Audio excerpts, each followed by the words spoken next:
Welcome, everybody, to the Fantasy Roundup for Tuesday, January the 4th. Zach Ewing along with Spencer, the Guru Urquhart. We are here to wrap up 2021 fantasy football. Maybe help you out a little bit if you have one of those weird leagues where you've got a Week 18 championship. I know there's not too many of them out there, but just maybe. And then we're actually going to look ahead at the 2022 fantasy football season and just take the very first way too early look ahead at that. As we go forward here on the Fantasy Roundup. And then Fantasy Roundup going forward, it will not be a weekly show, but we're going to do a little basketball. And then once we get closer to baseball season, we'll be doing some baseball draft prep.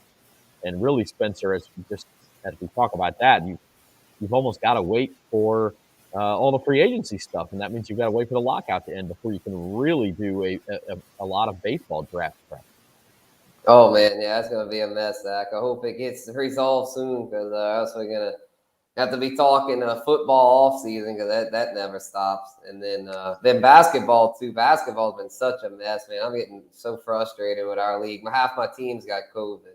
I know. It's a mess. I started 8-1. I thought I had a real good team, and then like everybody's got COVID, so I've lost 2 in a row. But you and I this week tangling again, so I got to get revenge for you were my only loss in the first 9 weeks, so we'll see what happens. But basketball is a mess right now, and just as we say on all of these shows, let's just hope the COVID situation goes away quickly. It is an absolute mess. Let's just hope it goes away quickly. Hey, we're brought to you by Caesar Sportsbook here on the Fantasy Roundup on bet.NOLA.com. We'd like to remind you that you can sign up for the Caesar Sportsbook, expected to go live mobile later this month. You can get a $100 free bet bonus by going to NOLA.com/Caesars. You do that before launch. You deposit before launch. You get the $100 bonus. And then also the week of launch, Caesars is planning another bonus for all NOLA.com users where depending on who's playing, if it's a Saints playoff week or Pelicans or LSU basketball, whoever it might be, you get an extra $1 for every point a couple of local teams score that week. So real cool deal. Sign up for it, NOLA.com/Caesars, and you will be ready to go later this month when it goes live. So, Spencer, you're in 13 leagues in fantasy football. Let's do a final tally. You're the guru. You've got to have won at least a couple of those, right? Yeah, luckily 1-2. I had a rough week 16. I was in 6 semifinals, but only made it in 2. But then I had a huge week 17 this week. Basically, if I'd have been in all those finals, I think I'd have won at least 5 of the 6 if I'd have made it in all of them. But unfortunately, it didn't happen. A little too late in those. But at least I won the 2 I was in, not complaining considering just how wacky this year was. Congrats to all those who did pull off their titles, because if you did, you had to have been a trooper battling through all the craziness. Yeah, it was not an easy fantasy season, probably even more difficult than 2020 in a lot of ways, because in 2020, if they had outbreaks, they were just postponing games, and it was wacky, but you weren't necessarily losing the players like you did this year. And so my 2 big money leagues, I won one of them. The other one, I got eliminated back in the quarters. The one I won, I was just like you, went totally off in, had Jamar Chase, 55.6 points. And then I actually won by 61, so I didn't even technically need him. But he made my Sunday very comfortable, very enjoyable, took my son to the Saints game. And every time I checked my phone, it was just a little bit better. So it's a good feeling to win that title, to bring it home. So let's take a look at that Week 17. Who got it done for us? We'll start with the quarterbacks. Top scoring quarterback for the second straight week was Joe Burrow, by a full 7 points. Little late season renaissance for Russell Wilson. And then just the rest of the list, real familiar names, Spencer.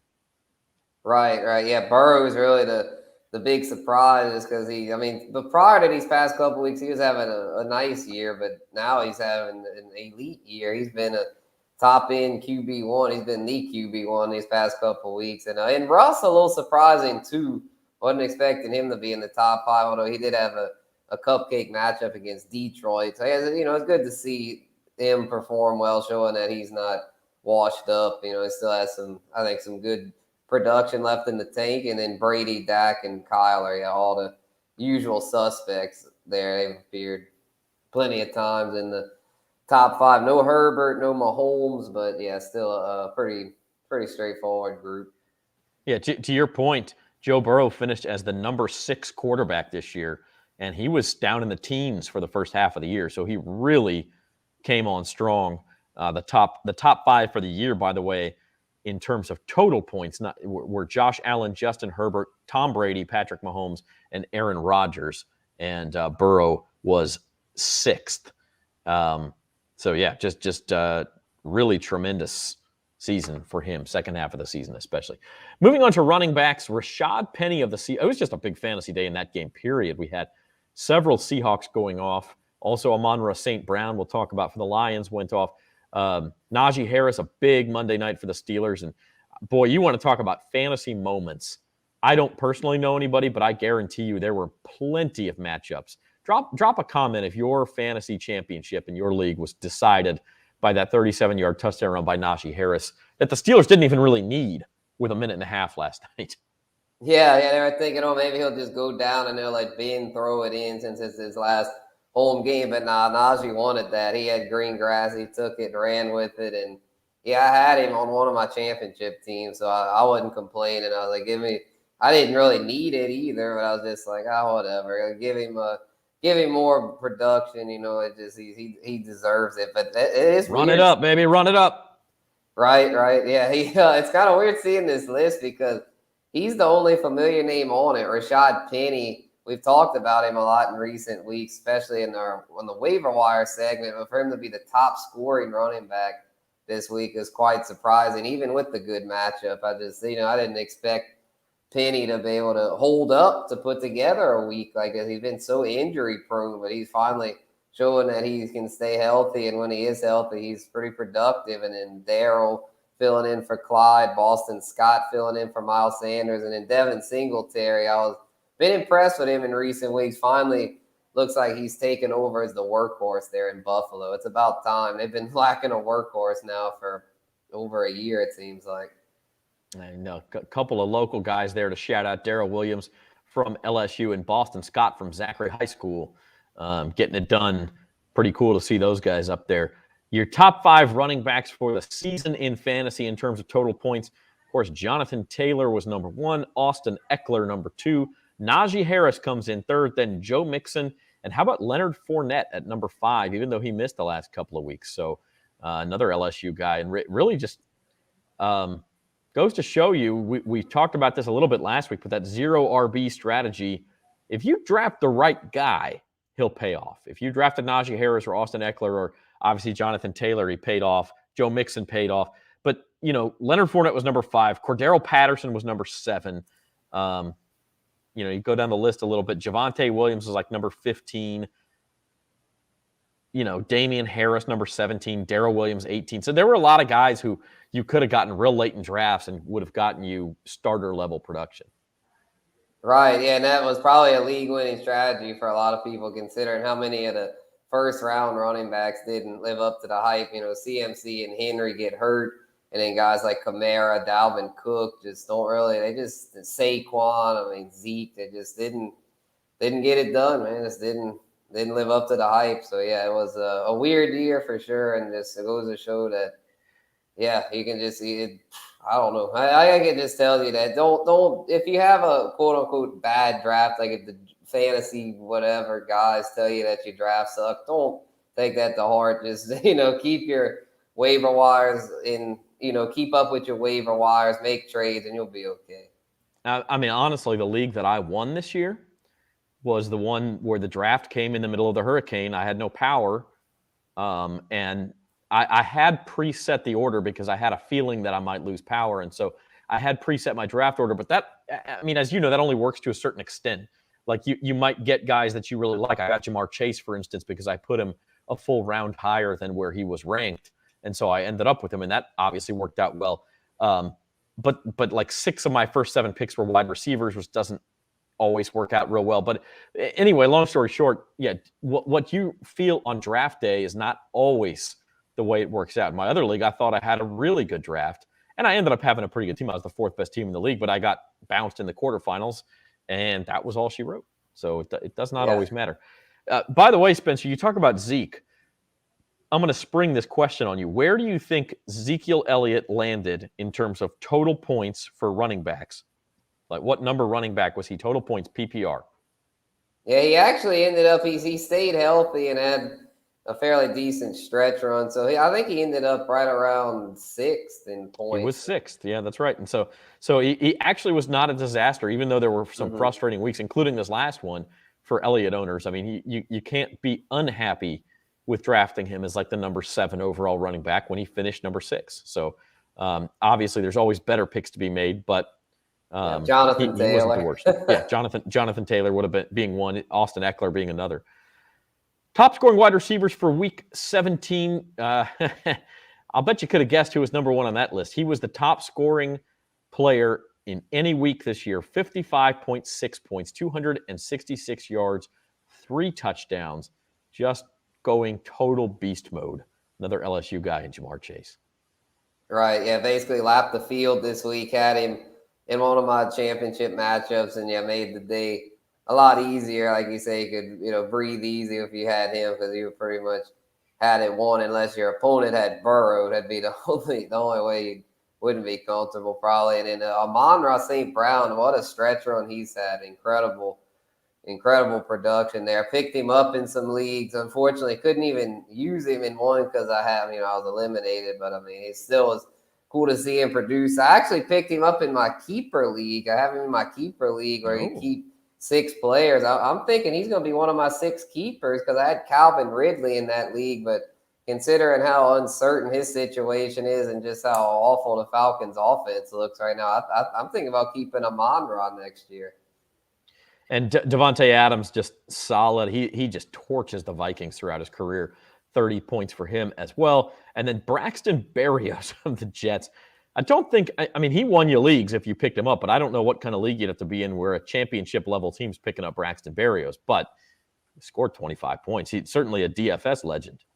Right. Yeah, maybe some super deep league. Because, I mean, there was some logic behind that because Elijah Moore wasn't quite ready. Crowder banged up Davis. I mean, someone has to catch passes there, and it was going to be a game script in which they'd be playing from behind. So I could see someone picking him up in a deep league or DFS. Big ups to those who did because he went off. Yeah, a comment from Larry here on Facebook. Matt Corral, what round you think? And that's an interesting question, Larry. We will get to the end of the show towards some 2022 discussion and some favorite rookies coming in. As far the big question with Corral, apparently he's healthier than we thought after the Sugar Bowl. I personally think he's going to be the best rookie quarterback in next year's class, but I also don't think it's a very good class. So as far as fantasy goes, it completely depends on where he lands. There are some places he wouldn't even start. There are other places where he's probably one of the top 10 quarterbacks off the board just because of running ability. So we'll see on that, but we will talk some rookies later on in the show. Let's talk top scoring wide receivers for the season. And again, this is not average, so this has to do with did you stay healthy too. Number 1 with a bullet was Cooper Kupp. Number 2, Devontae Adams, didn't disappoint anybody. Number 3, Deebo Samuel. Number 4, Justin Jefferson. And pulling into the number 5 spot with an even Steven 300 points in PPR was Jamar Chase. He got more than a sixth of them in that last week. But that's how you like to do it. We like production in the playoffs. So he passed Tyreek Hill at the last minute for number 5 on that list. Yeah, you love to see it, man.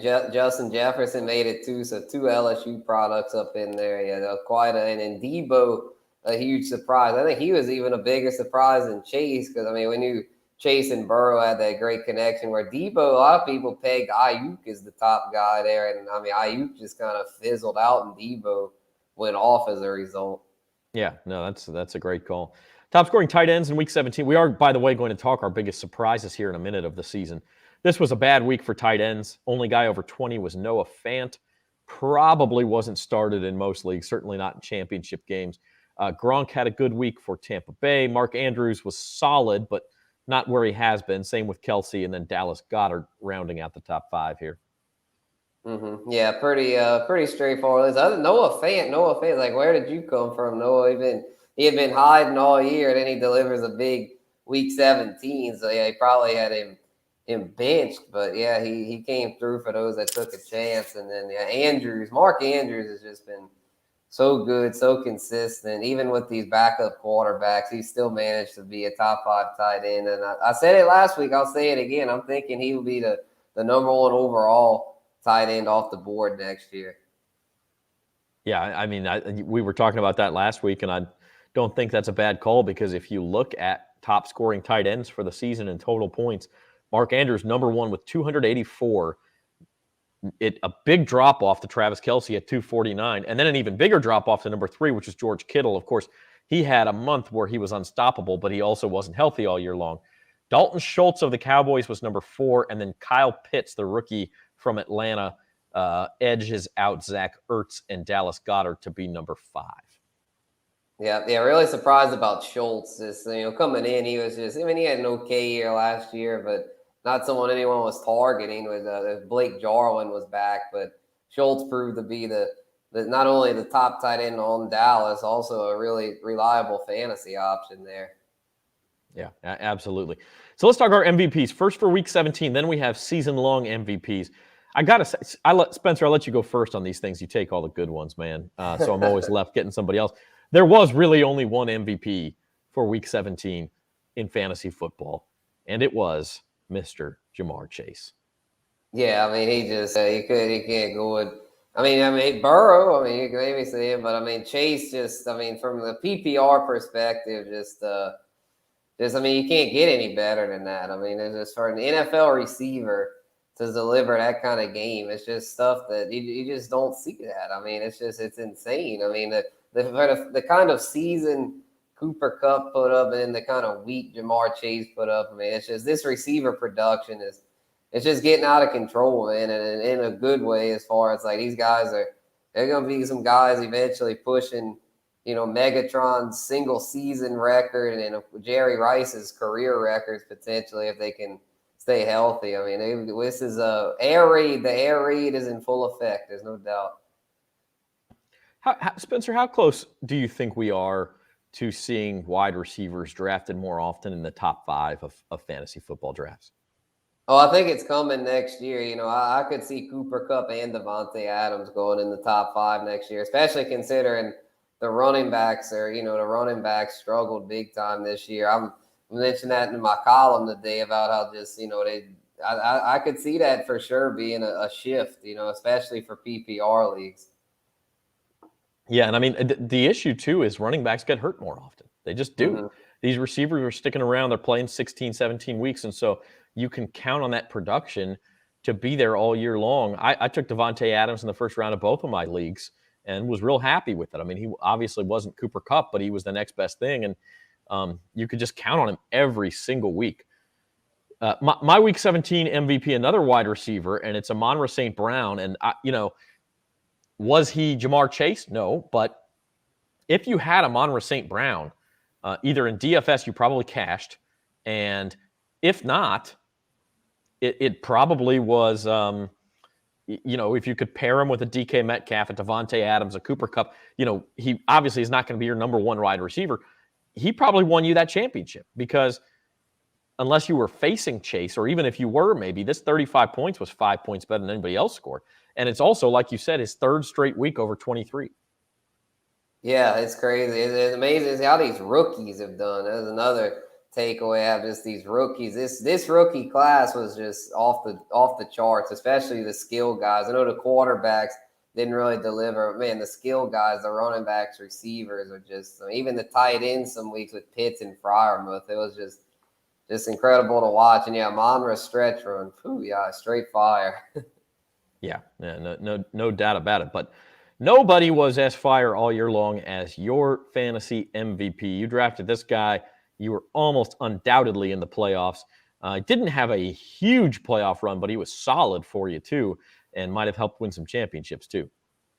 Yeah, I couldn't believe just how consistent Cooper Kupp was this season. I mean, you could bank on the floor normally as a 10-point floor is good, or it was literally a 15-point floor. Like I don't think he had any week under 15 that I can remember. I mean, he averaged 25. I mean, so he had 111.4. That was back in week 4. And then he followed that up with a 16.2. But that was his second lowest and he only had one other week even under 20. So that's how good he was. Yeah, it's wild, and it's wild, and he, yeah, I mean, it's in 16 games, really productive year. I thought maybe he could catch Michael Thomas's receptions record or Calvin Johnson's yardage record. I don't think he'll quite get that, but still an amazing year considering he'll likely get the triple crown of receiving categories, leading in receptions, yards, and TDs. So yeah, big ups to Cooper Kupp, man. Definitely a worthy MVP. Yeah, and one thing about the receiving triple crown, like those categories weren't even close until Jamar Chase caught 3 touchdowns. Now he's only, I think, 2 behind. So if Jamar Chase catches 3 more touchdowns Sunday, Cooper Kupp could get caught for that. But I mean, listen, a tremendous receiver. I personally think Cooper Kupp ought to be getting more like real life MVP love. I don't understand how he's only 6th in the odds. I know a receiver doesn't typically win it, but who's been more valuable than that guy outside of maybe Aaron Rodgers? I mean, he's just been tremendous. And as you said, every single week, you're talking 8 catches, 100 yards, a touchdown, like just every single week he's been there. Every single week also, that's really what it takes to be a fantasy MVP. Derrick Henry was on a historic pace. The first half of the season, he gets hurt, so he's sort of out of the running. So my fantasy MVP for 2021 is the next best thing, and that's Jonathan Taylor. And as you can see, I really had to squeeze these numbers on here. He averaged 22.5 points in a PPR, 20 total touchdowns. I think that was 18 on the ground and 2 receiving. And so you're looking at, again, the record, I think it's 27 is the record by Adrian Peterson, counting receiving and rushing. And so he won't get there. And obviously the 17th game is going to help him if he even gets close. But 1,734 yards rushing on just 317 carries. So just do the math. That's easily over 5 yards a carry. Add in 37 receptions, so a couple receptions a game, getting you points there. He was the top running back, as it turned out, by 45 points throughout the season.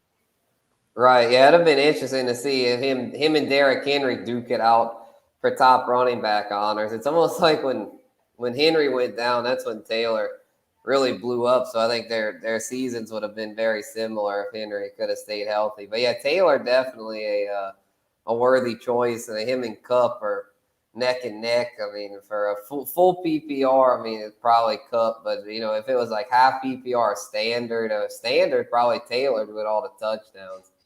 Yeah, no, he's. I had a feeling you were going to take Kupp as your MVP, and when that happened, I was like, well, there's one more obvious choice here, and so I went with Jonathan Taylor. Now, MVPs are great, and we talk about them every week here on the Fantasy Roundup. But the thing you really need to win your league in a season long, or really to win any week in DFS, is to pick the sleeper, to pick the surprises. So we went back, we found 4 guys each, one at each position, who are really surprises. And if you drafted them, you probably ended up having a real good draft and a real good season. And again, I'll let Spencer go first. So he took a lot of the good choices, just saying. But yeah, listen, if you drafted any of these guys, you were on it.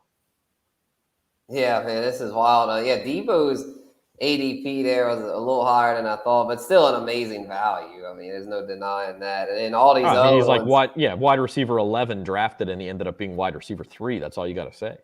Mm-hmm. Yeah, I think in a lot of leagues I was in, maybe his ADP was higher down the stretch. Like I got him really late in a lot of in some drafts. I got him like the 8th round in a couple. I was like, wow. I was like, I'll take it. He definitely should have going higher than that. But yeah, the rest of these, Cordero Patterson, Joe Burrow, Dalton Schultz, crazy. That I didn't realize Joe Burrow was that his ADP was that low. He'd have been one if he'd have done the wait on a quarterback strategy. It's generally didn't work out since they didn't have a whole lot of late quarterbacks that did good. But Burrow was definitely the exception for that. If he could have waited and got him, Patterson, and Schultz, and he'd have had some bargain hunting there. They all oh my goodness, yeah, extreme returns on investment there. Probably the biggest surprise to me was Patterson, considering how long he's been in the league.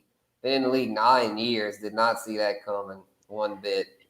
He was the guy who week 1 was the number 1 waiver wire pickup, and if you had the foresight to use a lot of your fab, or if you happen to have a bad first week and you were high up in the waiver wire order, it really paid off to get him. I will say this on the ADPs. these are what ESPN has recorded now, and so I assume that includes some redraft leagues, and that probably pushes up the ADPs higher than they were preseason. So, okay. like even Cordero Patterson, probably his ADP of drafts taken preseason was even lower than that. It's Yeah, he same went thing with Debo. undrafted in most of my leagues. Yeah, same thing with Debo. Obviously, if you're drafted in week 5 or week 6 doing a redraft, you're going to draft him in the top 30, and so that probably moved that way up. Burrow and Schultz probably got drafted in most drafts and were never dropped, and so those guys, that's probably fairly accurate. But the redraft is going to skew this just a little bit. So just sort of the caveat there. Same thing with this. Deontay Johnson was probably drafted even lower than this, 76.8. Ended up being Big Ben's favorite target, especially in a PPR format. The guy was a total target hog, got a ton of receptions. So he was like the number 17 wide receiver drafted and ended up being number 9 in wide receivers. Brady, I'm cheating a little bit because he was the number 6 quarterback. But as you said, there weren't a lot of quarterback sleepers this year. And I think a lot of people shied away from Brady because, hey, he's 44 years old. He's got to drop off. He turned into the number 3 quarterback season again. So if you drafted him, you got value. I don't know if it's a total surprise, but it's certainly value. And then the bottom 2 guys on this list, I think these are probably inflated by redraft numbers too. Leonard Fournette was not a top 100 guy. Everybody, myself included, I wanted no part of that Bucs timeshare. But he took it by the horns and ended up being a top 5 fantasy running back. And then Dawson Knox, even though he was hurt a couple of weeks, ended up as a tight end 1. I think he was the number 9 tight end, and he was not really drafted in most leagues. Right, yeah, him and Schultz, they were neck and neck probably for the biggest surprise at tight end. And yeah, Fournette, I wanted no part of him either, or Brady. I was a little down on the Bucs. I was thinking they might have a Super Bowl hangover, but nope, they did not. They were just more productive than we had anticipated, actually. And by the way, just in the interest of being transparent, like if I would have told you to draft Ronald Jones before Leonard Fournette. I didn't want either of them. Yeah, I didn't want either. I was kind of torn. I think I had Rojo ranked higher, but they were neck and neck in my range. I mean, it was just too hard to predict. Those timeshares are a mess. But if you ended up with Fournette, boy, you ended up happy at the end of the year. We will look ahead to 2022, by the way, and some guys we're looking at drafting here before we wrap the show up. First, though, I did want to turn my attention quickly to Week 18. You're watching the Fantasy Roundup on bet.nola.com. Week 18. Spencer, you in any leagues with a Week 18 championship round? It's pretty rare these days. No. They might throw in some DFS stuff, maybe try DFS, but not nope. Season long, my leagues are done, and I'm glad because this was it was a fun year, but also very stressful. So yeah, it needed we need a break.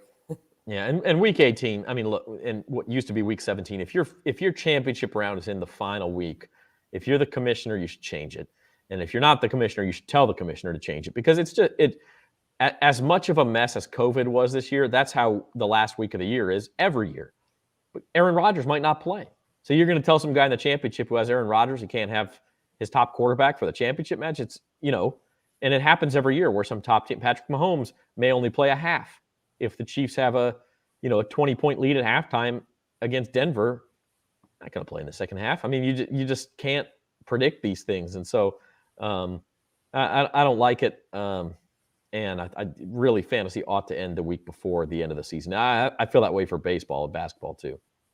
Mm-hmm. Yeah, for sure. Yeah, I think I mean, I can't argue with it because it's just it'd be like, oh, normally it doesn't matter, but if you're the guy that gets messed over by it, then you're going to be griping. So it's like rather than have that potential controversy, just end it a week early.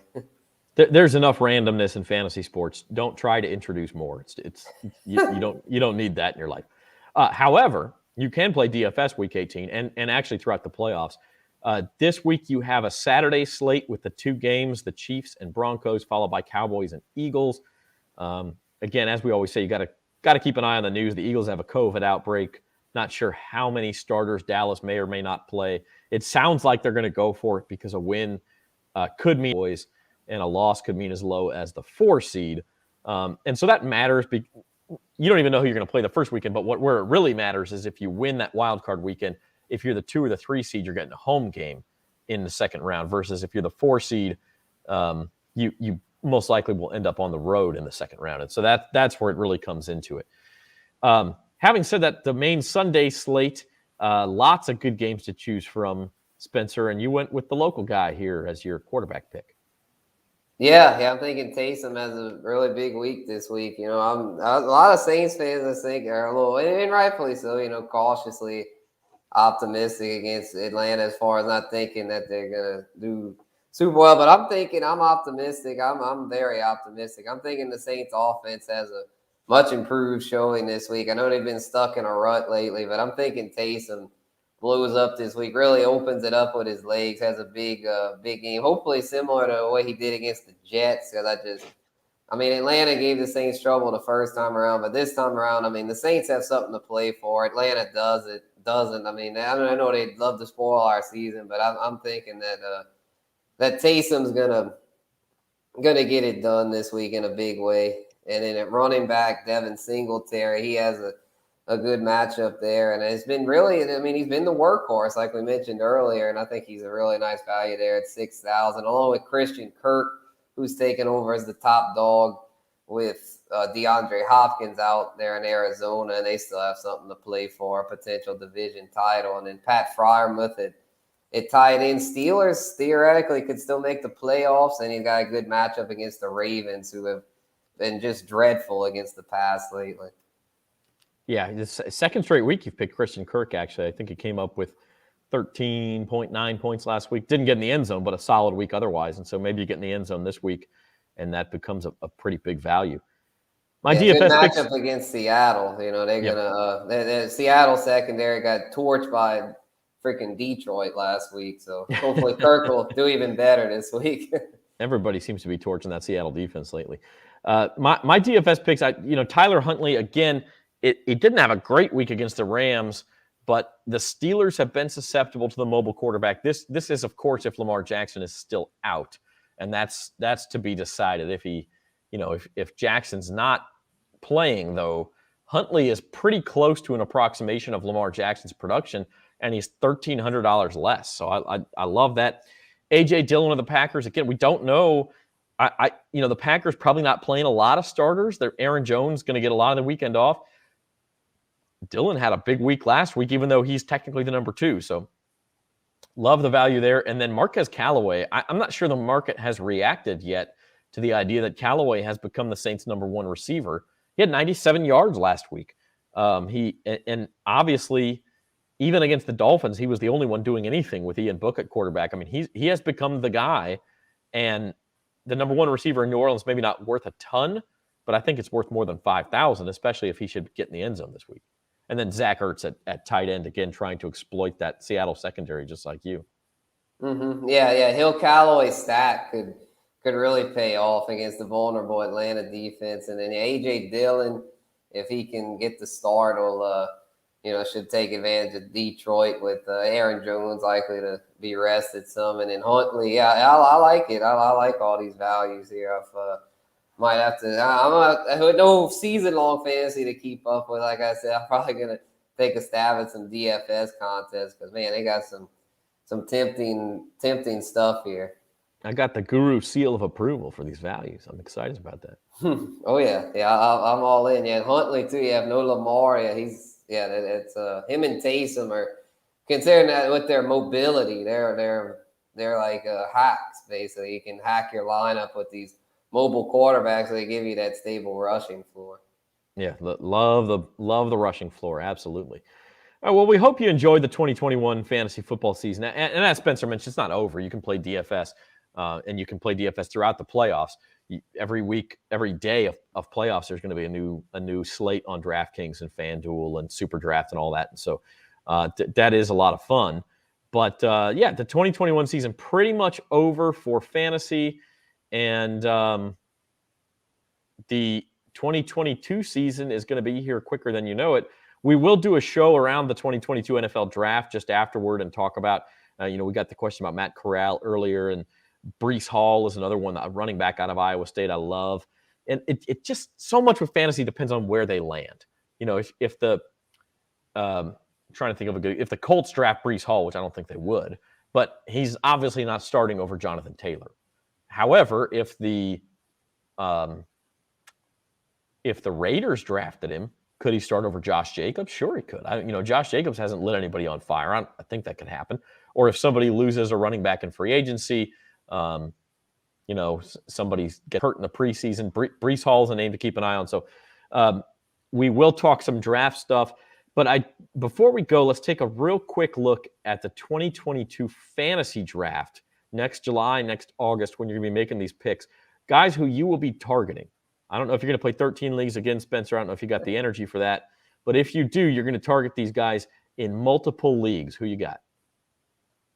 For now, yeah, I can change between now and then, but yeah, sure. but yeah, I like.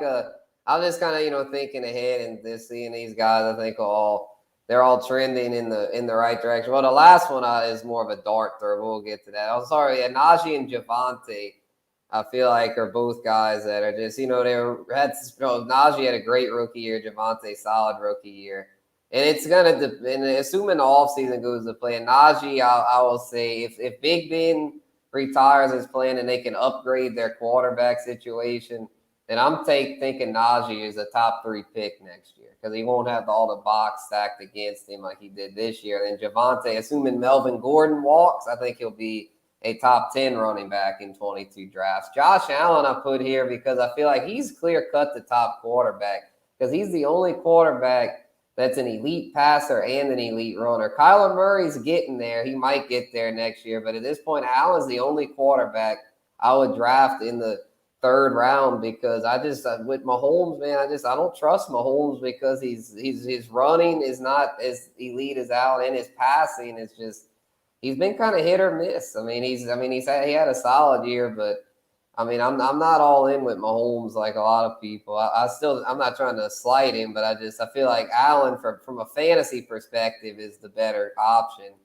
In receivers, I'm buying the Amon-Ra hype. I really believe he'll be a strong WR2 next year, a WR1 upside. Hopefully they can upgrade the QB. If so, he might legit be a 3rd or 4th round pick there. And then Mike Thomas I'm putting on here because if he can finally get healthy like he claims he's doing right now, rehabbing that ankle, and if he can finally be 100% for next season, then I don't see why he can't get back to the level of production he was at in 2019. Because, he's still in the prime of his career. If his head's in the right space, I think he'll be an amazing value next year for fantasy.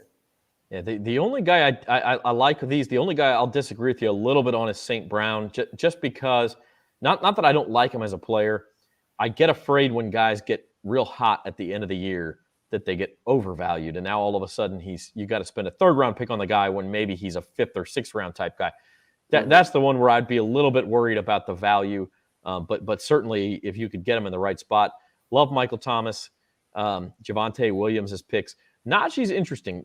And let's go into this real quick, Spencer. If it's August 1st and you're doing your first fantasy draft for next year, and let's give a clean bill of health to Christian McCaffrey. Let's give a clean bill of health to Derrick Henry. Cooper Kupp is out there. Who is your number 1 pick if you've got the number 1 pick in a fantasy draft for next year? Oh, it's got to be Jonathan Taylor, I'd say. I would say JT1, JT 1, Kupp 2, Henry 3, Najee 4, and Devontae, maybe Devontae 4 and Najee 5. But I think that's the top 5 next year. I think Devontae and Kupp both get drafted in the top 5. I don't think McCaffrey makes it. He's just too injury prone at this point. I still think he'll be a 1st rounder, but probably in the 7 to 12 range. I don't see him getting taken in the top 6. Yeah, and that's scary with CMC because it's a soft tissue deal. And we've seen it with Julio Jones now. Once that starts to bite you, it's very difficult to get completely over it. It's not to say you can't come back and have a good game here or there, but it's very difficult as you get older and you start to have those hamstring problems to not have it pop up over the course of a season. And so I agree with you. I mean, if I could get CMC toward the end of round 1, I'd probably do it just because the upside is there. But I don't know that I'd take him any higher than that because chances are you're going to lose him for at least a few games. So, and honestly, Carolina's offense is a complete mess right now, as we saw on Sunday at the Superdome. I mean, it's just they don't have a quarterback really. They got 2 bad ones, 3 bad ones, and they, people key on him. He's injury prone. I don't know where you take him. That's an interesting one. So shy away from CMC. Guys, I'm drafting, and I got quite a few. Like I like Lamar Jackson because, again, he didn't have a great season by his standards. And this is kind of how I feel about Josh Allen, too. Like, people look at Josh Allen and say, well, he could have been better. He was still the number 1 quarterback. Lamar Jackson, well, he could have been better. But before he got hurt, he was like the number 4 quarterback. I mean, the guy's still elite. And I think he'll be, again, it's kind of like DFS. You're looking for value. I kind of think he'll be downgraded. And all of a sudden, if you're taking Allen and Mahomes and Murray and Dak and Joe Burrow in front of him, and Lamar's drafted as like the 6th or 7th quarterback, maybe even a little lower than that, throw Aaron Rodgers, Tom Brady in there, he could give you top 5 quarterback production for like, as the number 9 or 10 quarterback off the board. So I love the idea of that. Kyle Pitts, I think he's just on an escalator. I think he's going to get better and better and better and better. He didn't catch a lot of touchdowns this year, but that's sometimes can be more of a fluky thing than anything else. And so he's got the upside. We know he's got the body type, and any quarterback's going to love to have that guy. Brandon Ayuk, we talked about. Again, yes, did Debo surpass him as the number 1? He did, but Ayuk was kind of in the doghouse early in the year, and then he popped off a little bit more in the second half of the year. I think he gets buried on some of these draft charts. He's like I saw one mock draft that had him as wide receiver number 35. He's going to finish higher than that if he stays healthy. And so if I could, it's a bit of a dart throw again, but I'll take him late in drafts. Same thing with Ronald Jones. And this is more predicated on the fact that I don't think Ronald Jones is coming back to Tampa Bay next year. I think he kind of got in Bruce Arians' doghouse. But if he lands somewhere like Philadelphia, trying to think where else could use a running back 1. Maybe in Arizona he surpasses James Conner. James Conner is a free agent, so that could happen. So if Ronald Jones ends up somewhere being the number 1, the guy's super talented. And then another guy like David Montgomery, I don't think he gets the bill as if he stays healthy, that guy's a running back number 1 in my mind. And he's not getting, in mock drafts, not getting listed as that. And another guy I didn't really have room for on here was Hunter Renfrow. I just think he's become, one of these solid slot guys who's going to be around forever and ever and ever. And he's listed in mock drafts as like the wide receiver 23, 24 next year. I think he's a wide receiver 2, and you can pencil him in as a wide receiver 2 for the next 5 years. True, man, that's a hot take. I mean, he could. Yeah, he could. I'm just it's in a PPR. It's hard to trust the Raiders, man. It's hard to trust the Raiders, but yeah, he might be able to do it. And it'll be interesting. I think he'll be if they keep Carr next year. Yeah, but if they switch quarterbacks, which they might, then that could throw the whole thing off. No, and that's true. And listen, all of this depends on. I'm not drafting Ronald Jones if he goes to New England and he's part of another 3-headed committee. Yeah. I'm not drafting him if he stays in Tampa Bay behind Leonard Fournette. I'm not drafting Hunter Renfrow if the Raiders dump Derek Carr for some reason and Sam Howell out of North Carolina is their rookie starter. Like, I don't know. I still might if it was late enough, just because Renfro's like a security blanket type guy. But I don't like it. A lot of this, yes, is depend on the circumstance. Mm-hmm. Yep, it'll be interesting to see how this all goes with the draft and such, and and coaching changes, like with the Montgomery. Hopefully, they get Nagy out of there and bring in a coach that they can, call the plays better, and then maybe Justin Fields could pop off as well. Yeah. By the way, latest rumor today is that Jim Harbaugh is ready to leave Michigan and go back to the NFL. That would be super interesting to see whether he's the target for the Bears, whether he's the target for the Raiders because he was the quarterback's coach and knows Mark Davis in Las Vegas. And, maybe listen, when he was the 49ers coach, they got good quarterback play out of Colin Kaepernick and a couple of other guys. And Alex Smith. Yeah, Alex Smith. Those were Alex Smith's best years. Colin Kaepernick led the 49ers to a Super Bowl. Like, Jim Harbaugh can coach quarterbacks. He was a quarterback, obviously, and we've seen it. Listen, his Michigan tenure has been up and down, but the guy can coach. He was a good coach in San Francisco. I would really like that for Derek Carr if he was in Vegas. I would like that for Justin Fields if he went to Chicago. And so Jacksonville should get him. That could get Trevor Lawrence, right? I would like that for Trevor Lawrence. Yeah, no, that's a good point. So And so if Jim Harbaugh does go back to the NFL, that's another one where it's kind of a game changer for that franchise. And I think you upgrade the quarterback in that situation, and depending on the receivers, maybe upgrade them too. So long way to go before 2022, but we do appreciate everyone being with us throughout the 2021 season. Spencer, give us your final thoughts on Week 17 and on the 2021 fantasy football season.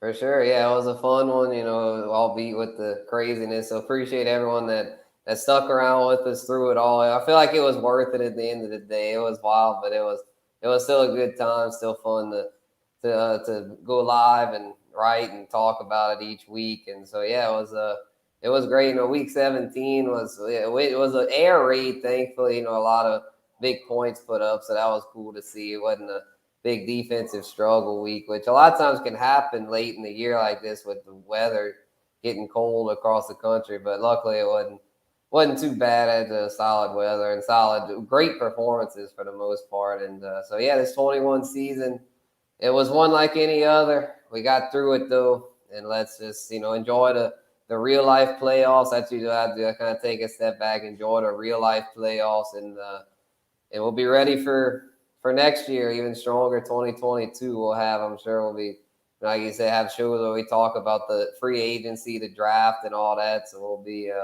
extra prepared for those 2022 drafts, and hopefully we'll have another great year. Less COVID. Let's keep our fingers crossed. Oh, knock on wood on that, man.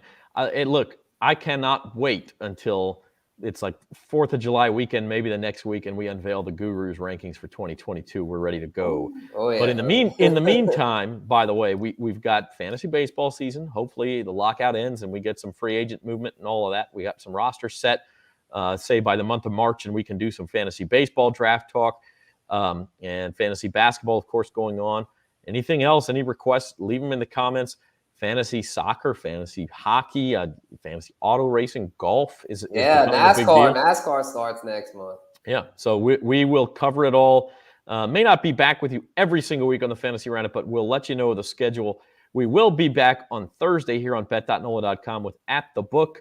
And as we have Fantasy Roundup shows, we'll be sure to announce them to you there and on the website, bet.nola.com. So until next time, that's Spencer the Guru Urquhart. This has been the Fantasy Roundup on bet.nola.com.